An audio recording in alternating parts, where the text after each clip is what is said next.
Hello, good morning students.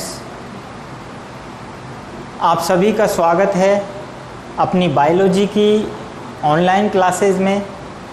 और आप सभी को जैसे पता है कि हमारा चैप्टर 32वां चल रहा है और 32वें चैप्टर में मानव में निषेचन किस प्रकार होता है, कौन कौन सी प्रक्रियाएं होती हैं, ये हम पढ़ चुके हैं पिछली वीडियोस के अंदर। जिन स्टूडेंट्स ने पिछली वीडियो नहीं देखी है पहले वो पिछली वीडियो देखें, तभी आगे की वीडियो उनको समझ में आएगी, क्योंकि हर एक वीडियो में क्रमबद्धता है।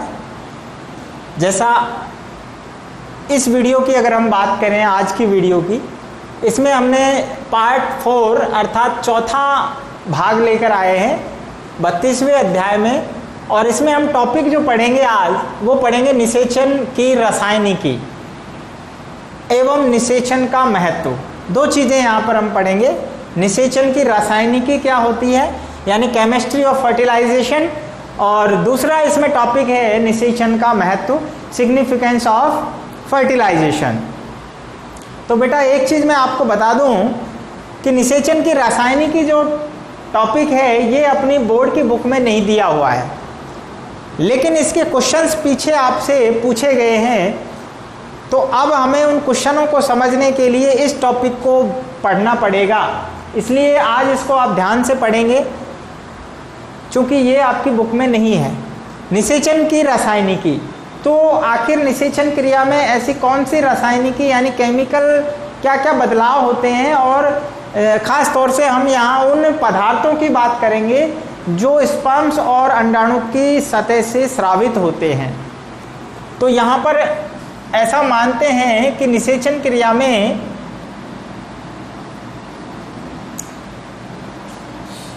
अंडाणु व शुक्राणु की सतह से विशेष प्रकार के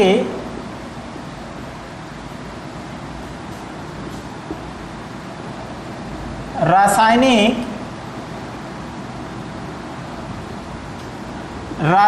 पदार्थों का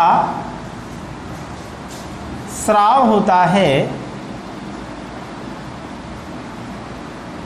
जिन्हें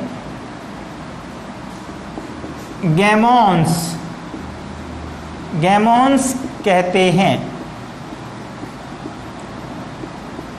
अब ये गैमोन्स जो हैं वो दो प्रकार के हैं।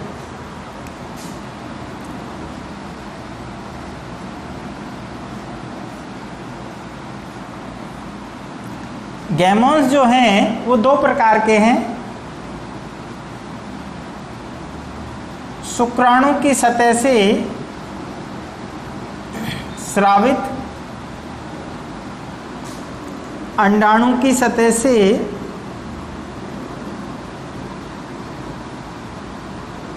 स्रावित। शुक्राणु की सतह से जो स्रावित होते हैं उन्हें एंड्रोगैनोम्स कहते हैं।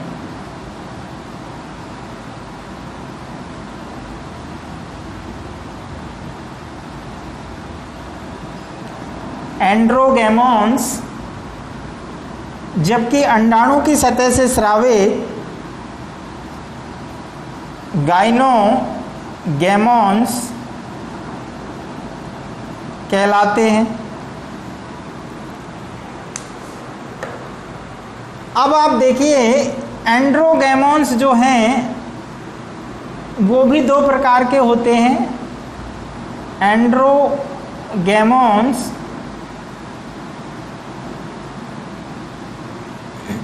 फर्स्ट और एंड्रोगैमोन्स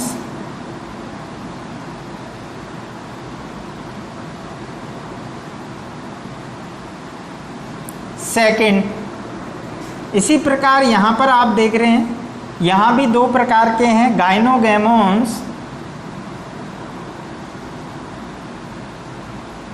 फर्स्ट और गाइनोगैमोन्स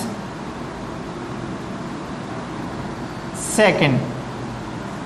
तो यहाँ ज़्यादा समझने की ज़रूरत नहीं है, आप इस चार्ट को, जो रेखा चार्ट बनाया है मैंने, रेखा लाइन डायग्राम कह सकते हैं, इसको आप ध्यान रखेंगे। इसमें क्या ध्यान रखना है आपको कि अंडाणु और शुक्राणु की सतह पर विशेष प्रकार के रासायनिक पदार्थ स्रावित होते हैं।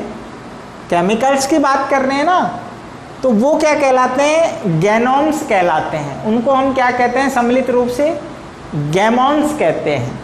और ये गैमोन्स दो तरह के होंगे, शुक्राणु की सतह से स्रावित एंड्रोगैमोन्स, जबकि अंडाणु की सतह से स्रावित गाइनोगैमोन्स कहलाते हैं। अब यहाँ पर दोनों दो प्रकार के हैं, एंड्रोगैमोन्स फर्स्ट और एंड्रोगैमोन्स सेकंड। इसी प्रकार यहाँ पर गाइनोगैमोन्स फर्स्ट और गाइनोगैमोन्स सेकंड। अब बात आती है कि ये काम क्या करते हैं। तो सबसे पहली बात आपको यहाँ ध्यान रखनी है कि एंड्रोगैमोन्स फर्स्ट जो है वो शुक्राणु की चल क्रिया का नियंत्रण करता है।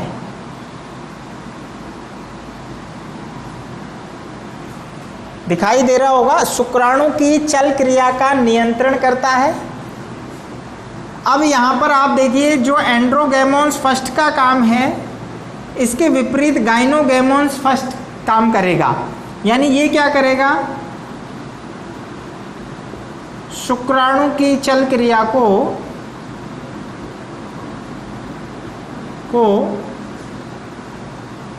शून्य करता है। ये क्या कर देगा? एंड्रोगैमोन्स फर्स्ट का जो काम है उसको शून्य कर देगा। इसी प्रकार आप देख रहे हैं एंड्रोगैमोन्स सेकंड जो है वो अंडाणु खोल को गलाता है,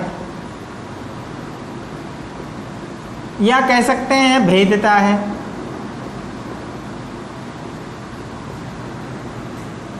जबकि आप ये देख रहे हैं गाइनोगैमोन्स जो है सेकेंड, वो क्या करता है? अंडाणु की सतह को चिपचिपा बनाता है। अंडाणु सतह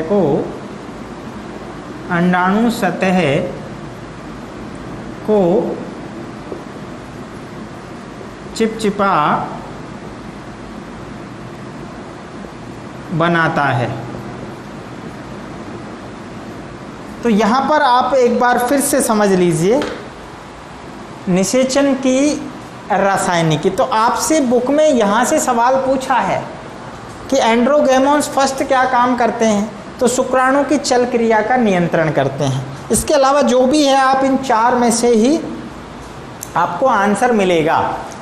तो शुक्राणु की और अंडाणु की सतह से कुछ विशेष प्रकार के रासायनिक पदार्थ स्रावित होते हैं, ये हम जानते हैं, और उनको हम कहते हैं गैनोम्स। गैनोम्स दो प्रकार के हैं, शुक्राणु की सतह से स्रावित जैसे एंड्रोजन्स नर हार्मोन होते हैं, तो उसी प्रकार एंड्रोगैमोन्स शुक्राणु की सतह से स्रावित हैं। इसी प्रकार गाइनो मतलब जो फीमेल शब्दावली होती है उसमें हम गाइनोलॉजिस्ट, तो गाइनोगैमोन्स अंडाणु की सतह पर जो स्रावित केमिकल है, रासायनिक पदार्थ है, उनको कह रहे हैं। दोनों में दो प्रकार हैं, एंड्रोगैमोन्स फर्स्ट, एंड्रोगैमोन्स सेकंड। एंड्रोगैमोन्स फर्स्ट क्या करता है? शुक्राणु की चलन क्रिया को नियंत्रित करेगा।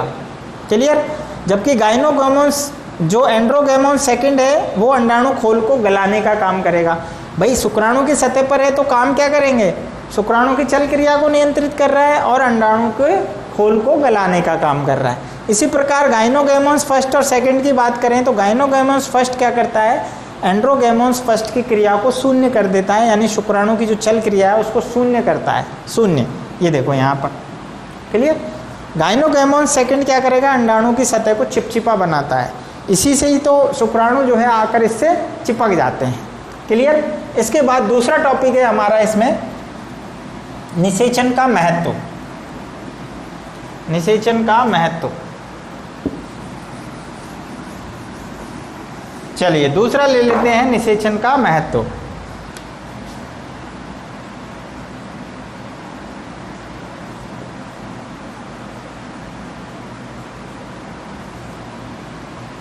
तो भाई निषेचन क्रिया हो गई, और अब निषेचन का क्या महत्व है। तो सबसे पहली बात आप सभी जानते हैं, निषेचन जब होता है तो जाइगोट बनता है। निषेचन क्या करेगा,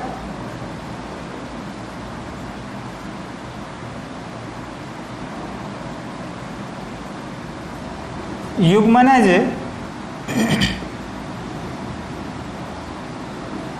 बनने को प्रेरित करता है।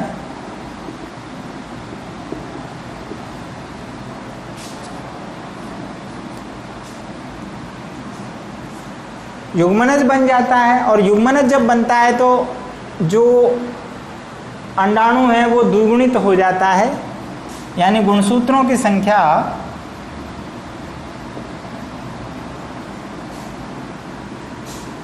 टू एन बराबर 46 हो जाती है।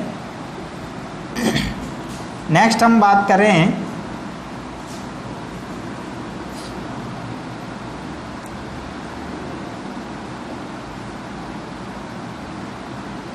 दो अलग अलग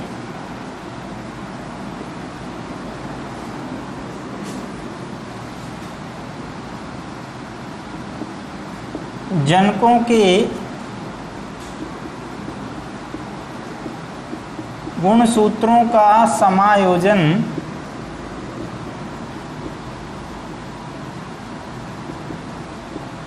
होने से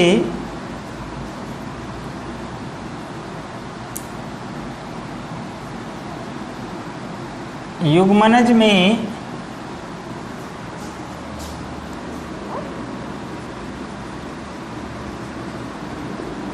गुणसूत्रों में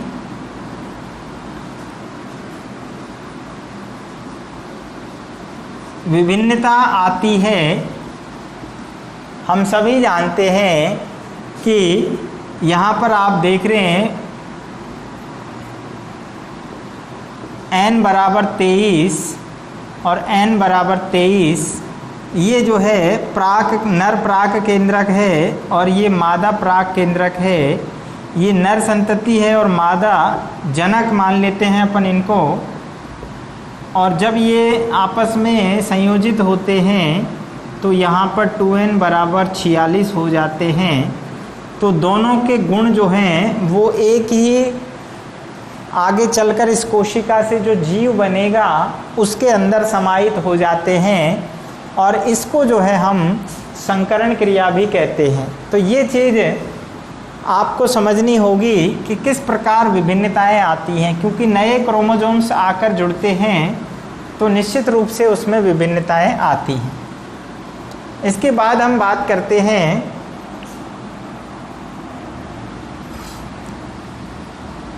अंडाणु को सक्रिय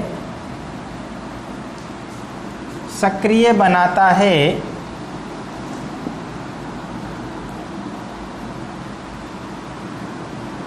लिंग निर्धारण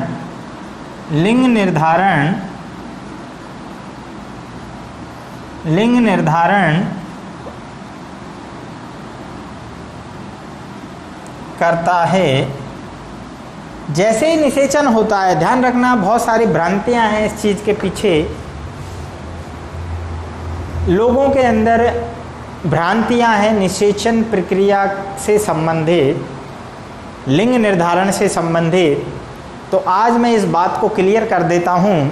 हम सभी बायोलॉजी के स्टूडेंट होने के नाते हमें ये जानकारी होनी चाहिए कि संततियों में लिंग का निर्धारण जो होता है, हमने 10वीं क्लास में भी आपने पढ़ा होगा साइंस के अंदर, कि जब निषेचन क्रिया होती है तो पेरेंट्स के गुणसूत्र संतति में आते हैं। कौन से गुणसूत्र संतति में आ रहे हैं, खास तौर से नर के स्पर्म्स के जो केंद्रक के अंदर गुणसूत्र है, एक्स है या वाई है, दो तरह के स्पर्म्स बनते हैं, एक्स और वाई प्रकार के।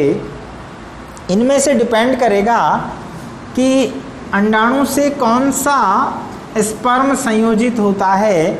अगर एक्स होता है, यहाँ तो आप जानते हैं एक्स ही गुणसूत्र होते हैं, यदि X अंडाणु से X शुक्राणु का फ्यूजन होता है यानी निषेचन होता है,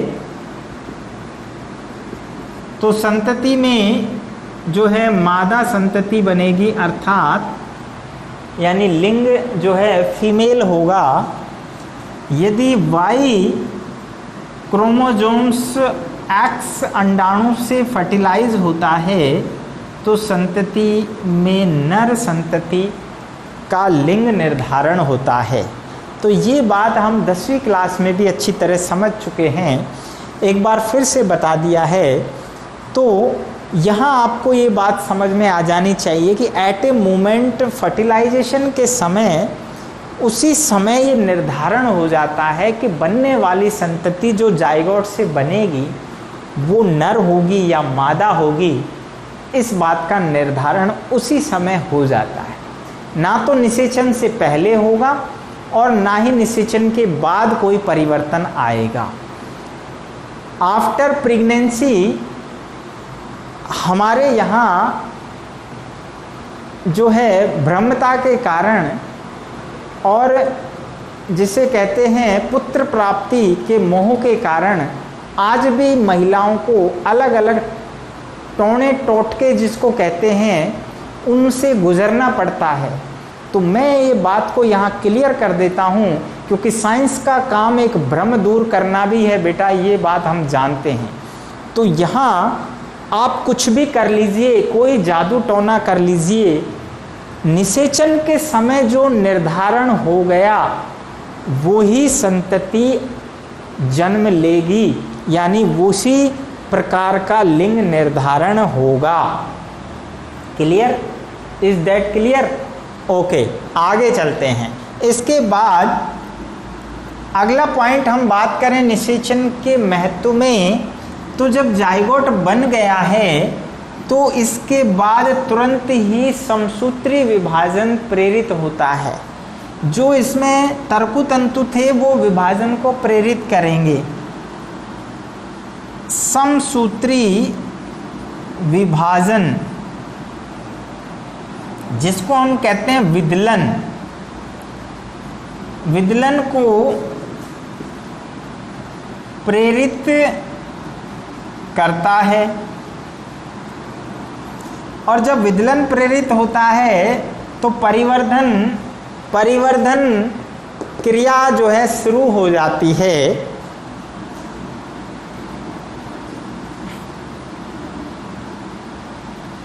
परिवर्धन को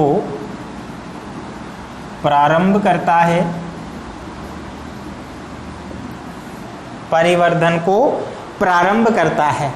तो यहाँ पर हमने देखा कि निषेचन जो क्रिया है उससे क्या क्या हो रहा है। एक तो जाइगोट बनता है, दूसरी बात निषेचन क्रिया में गुणसूत्रों की संख्या दोबारा से डबल हो जाती है।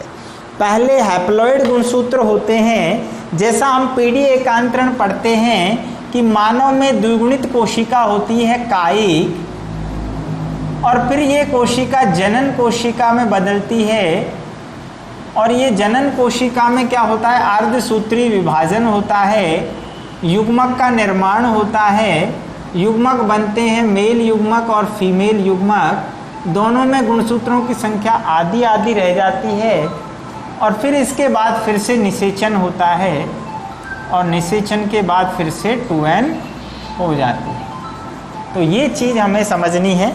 तो गुणसूत्रों की संख्या जाइगोट बनता है, द्विगुणित हो जाती है। इसके बाद हम देखते हैं दो अलग अलग जनकों के गुणों का समायोजन होकर युग्मनज बनता है, जिससे गुणसूत्रों के अंदर विभिन्नताएं आती हैं, विभिन्नता आती हैं, वेरिएशंस आते हैं, और इसी से उद्विकास प्रेरित होता है। तो अगला पॉइंट हम यहाँ पर एक और लिख सकते हैं, उद्विकास, उद्विकास को प्रेरित करता है। आप सोचिए, यदि मान लीजिए वेरिएशंस नहीं होगी, विभिन्नताएं नहीं होंगी, तो आगे का उद्विकास रुक जाएगा। उद्विकास एवोल्यूशन को कहते हैं, और एवोल्यूशन को डार्विन और लेमार्क ने बताया था। उन्होंने ये बताया था कि विभिन्नताएं संतति में आती हैं, जीन के अंदर जब जीन विनिमय होता है तो विभिन्नताएं आती हैं, और वो विभिन्नताएं धीरे धीरे इकट्ठी होती हैं कच्ची सामग्री की तरह। उद्विकास के लिए कच्ची सामग्री बताई विभिन्नताओं को किसने? डार्विन ने। तो ये विभिन्नताएं आएंगी तो आगे उद्विकास होगा। यानी हम बात करें तो हजारों साल पहले जीव कैसा था और आज कैसा है, मानव आज ऐसा है, 1000 साल बाद कैसा होगा, परिवर्तन आएगा। क्यों आएगा? क्योंकि उद्विकास होगा। उद्विकास क्यों होगा? क्योंकि लगातार लैंगिक जनन से ये प्रक्रिया मानव में होती है और विभिन्नताएं आती हैं। क्लियर? आगे हमने बताया कि जो है अंडाणु को सक्रिय करता है। जैसे ही इसमें भाई स्पर्म प्रवेश करेगा, निषेचन होगा, तो अंडाणु सक्रिय हो जाएगा और अंडाणु में आगे का जो विकास है वो भी संभव होगा। लिंग निर्धारण हो जाता है, ये आपको अभी पूरी तरह से डिटेल से बता ही दिया है। समसूत्रीय विभाजन को प्रेरित करेगा। आगे का जो हम पढ़ेंगे कि जायगोट जो है उसमें विभाजन होगा, समसूत्रीय विभाजन, ठीक है। 2 कोशिका बनेगी, फिर 4 बनेगी, 8 बनेगी। इससे क्या होगा? आगे चलकर भ्रूण का निर्माण होगा, और ये जो है प्रक्रिया क्या कहलाती है? आगे परिवर्धन कहलाती है। तो परिवर्धन प्रारंभ हो जाता है और उससे फिर भ्रूण का निर्माण प्रारंभ होता है। तो ये प्रक्रियाएं निषेचन के द्वारा ही संभव होती है। तो आज की जो वीडियो थी उसमें हमने देखा कि निषेचन की रासायनिकी क्या है और निषेचन का महत्व क्या है। तो उम्मीद है आपको समझ में आया होगा। पूरी वीडियो को ध्यान से समझिए और हर एक जो है उसको आप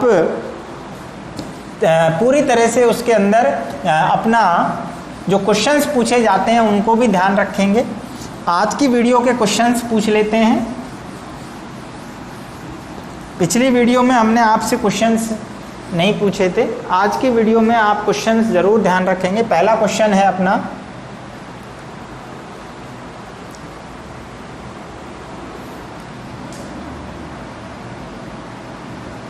निषेचन की रासायनिकी में शुक्राणु व अंडाणु द्वारा स्रावित रासायनिक पदार्थों के नाम, पदार्थों के नाम बताने हैं। क्वेश्चन नंबर 2 बताना है आपको, मानव में लिंग निर्धारण किस समय होता है? किस समय, यानी आपको बताना है मानव में लिंग निर्धारण किस समय होता है। क्वेश्चन नंबर 3,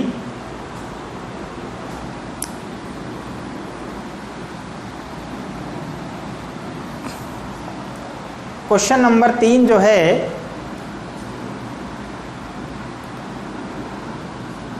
एंड्रोगैमोन्स फर्स्ट का कार्य, ये क्या काम करेगा ये आपको बताना है। और क्वेश्चन नंबर 4, गाइनोगैमोन्स सेकंड का कार्य। तो ये मैंने आपको संक्षिप्त में अभी वीडियो जो हमने पढ़ा है उसके अंदर आपने पढ़ा था किस प्रकार से एंड्रोगैमोन्स फर्स्ट काम करेगा, गाइनोगैमोन्स सेकंड का क्या काम कार्य है। निषेचन की रासायनिकी में जो है अंडाणु और शुक्राणु द्वारा स्रावित पदार्थों के नाम आपको बताने हैं, और मानव में लिंग निर्धारण किस समय होता है। अभी पूरा हमने वीडियो में सारे क्वेश्चंस को आपको आंसर डिटेल से बताए हैं। तो वीडियो आप देखेंगे तो आंसर भी मिलेंगे। कमेंट में मैं इंतज़ार करूंगा, आप अपने कमेंट्स को जल्दी से वीडियो को देखकर हमें बताएं। तो मिलते हैं नेक्स्ट वीडियो में।